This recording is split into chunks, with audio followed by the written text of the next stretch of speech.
ওই রসুল যার পেশাব যদি ভুলে পান করে, পেশাব।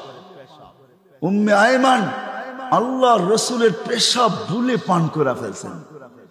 আল্লাহর রসুল বুখারীতে আছে, আল্লাহর রসুল পেশাব করছেন রাত্রে কোনো পাত্রে।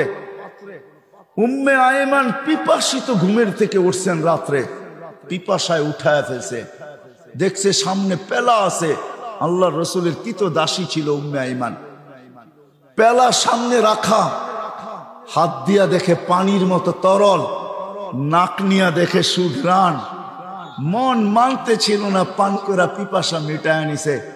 সকালবেলায় আল্লাহর রসুল যখন ঘুমের থেকে উঠছেন তো বলছে, উম্মে আয়মান পাত্রে কিছু জিনিস আছে, বাহিরে নিক্ষেপ করো।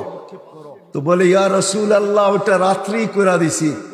তো বলছে, করছিস তো করছিস কোথায়, কোথায় করছিস? বলে, ইয়া রাসূল আল্লাহ, পিপাসার তাড়নায় ঘুমের থেকে উঠা গেছি, হাতের নাগালি ছিল এটা, পানিও তরলও দেখলাম, নাক লাগায় দেখলাম এরকম সুঘ্রাণ আর কিছু হয় না, আর মনকেও মানাইতে পারি নাই, পান করে আনিছি। আল্লাহর রাসূল হাসি দিয়া বলছে, উম্মে আয়মান, যতদিন বাঁচবে খিদা তোর কাছে কোনোদিন আসবে না। কসম খোদার, উম্মে আয়মান যতদিন বাঁচা ছিল খিদা আর তার লাগতো না। সাথে সাথে এটাও বলছেন, উম্মে আয়মানের শরীর আর জাহান্নামে যাবে না। আমি নারায়ণগঞ্জবাসীকে একটু বলতে চাই যে যার পেশাব বুলে পান করলে ক্ষুধা জীবনে আসে না,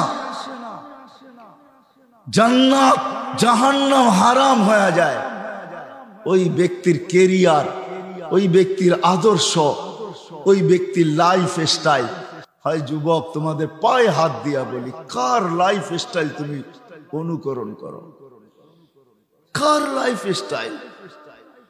লাইফ স্টাইল অনুকরণ করো তো মুহাম্মদুর রাসূলুল্লাহ। খোদার কসম, চুল কাটা তোমাকে জান্নাতে নিয়ে যাবে, চুল কাটা।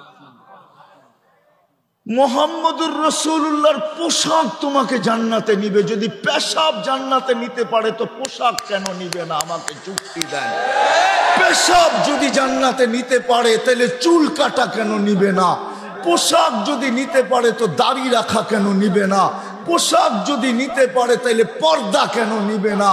পোশাক যদি নিতে পারে, পেশাব যদি নিতে পারে তাহলে মুস্কি হাসা কেন নিবে না? আমাকে যুক্তি দিয়া বুঝান। লজিকের দুনিয়া, আমিও লজিক দিব, আপনিও লজিক দেন। আমি লজিকে বিশ্বাসী, আপনি লজিক দিবেন, দেন, আমিও লজিক দিব। যার পেশাব, যার পচা রক্ত, শিঙা দিয়া বাহির হয়েছে পচা রক্ত, সাহাবীর হাতে দিয়া বলছে, যাও নিক্ষেপ করে আসো। অন্তরালে যায়া চাইটা খায়া ফেলছে। ফিরা যখন আসছে তো জিজ্ঞাসা করছে, কি করছিস? নিক্ষেপ করে আসছি। বলে, কোথায় কোথায়? 2-3 বার জিজ্ঞাসা করছে তো ইশারা দিয়া দেখাইছে, পেটে পেটে পেটে পেটে নিক্ষেপ করে দিছি। বলছে, কেন? বলছে, সুঘ্রাণ ছাড়া কিচ্ছু ছিল না। সুঘ্রাণ আর সুঘ্রাণ ছিল, মনও মানতে ছিল না। জানি না জিব্বা কখন চেটা খায়া ফেলছে, জিব্বা আমার অবাধ্য হয়ে গেছে, কখন যে চেটা খায়া ফেলছে এটাও জানি না। আল্লাহর রাসূল বলছে, তুই তোর উপরে জাহান্নামকে হারাম করে আনিস। যার পচা রক্ত পান করলে জাহান্নাম হারাম হয়, তার চুলের স্টাইল কেন তোকে জান্নাতে নিবে না? যুবক বল, দে যুক্তি আমাকে। তার ক্যারিয়ার কেন নিবে না? তার লাইফ স্টাইল কেন নিবে না?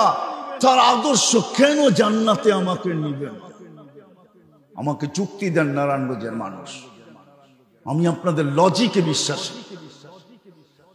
হয় যার ছোঁয়া পাইলে ভাগ্য খোলে, ছোঁয়া পাইলে ভাগ্য খোলে। ছোঁয়া মরা খেজুর গাছ আল্লাহর রাসূলের পিঠের ছোঁয়া পাইছেন, ভাগ্য আজকে খোলে নাই, চিরদিনের জন্য খুলছেন। মেম্বরে পা দিতে দিলে খেজুর গাছ বাচ্চার মতো চিৎকার দিতে দেরি করে নাই।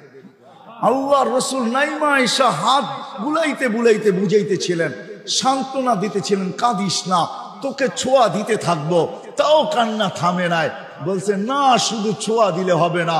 মেম্বরে উঠলেন তো উঠলেন কেন? শুধু ছোঁয়া দিয়ে আমার মন ভরবে না, আপনি পায়ে আমাকে ছোঁয়া দিয়ে মেম্বরে উঠবেন, এতটুকু আমার মন ভরবে না।